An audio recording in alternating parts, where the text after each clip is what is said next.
ممدوح بيه، ممدوح بيه الكاس بتاعنا، احنا اللي كنا ماليين الاستاد يا فندم. ممدوح بيه. انا ما اعتقدش في حياتي كلها، في حياتي كلها شفت فيديو زي الفيديو ده، وما اعتقدش ان في زملكاوي موافق على اللي حصل ده، او زملكاوي في حياته كلها شاف الذل ده. انت بتستدي فريق عشان يعطيك بطولة؟ بتستدي رئيس نادي عشان يعطيك بطولة؟ خد البطولة، خدها، خد البطولة واثنين وثلاثة واربعة وخمسة. بالله عليكم.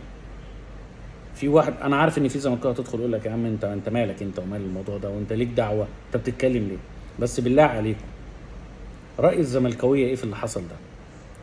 في زملكاوي واحد عجبه اللي حصل ده؟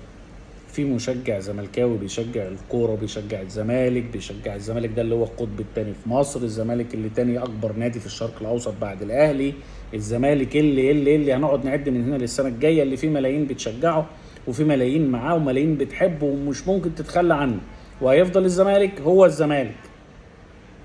عجبه اللي حصل ده؟ ممدوح بيه، ممدوح بيه، ممدوح بيه مين يا ابني؟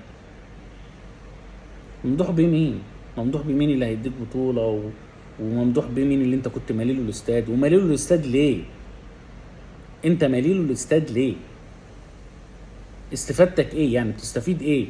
يبقى الصورة بقى اللي كانت فيها فلوس في المدرجات دي انا كنت فاكرها فوتوشوب، يبقى اكيد حقيقة بقى. ما انت ماليت له الاستاد بناء عن ايه؟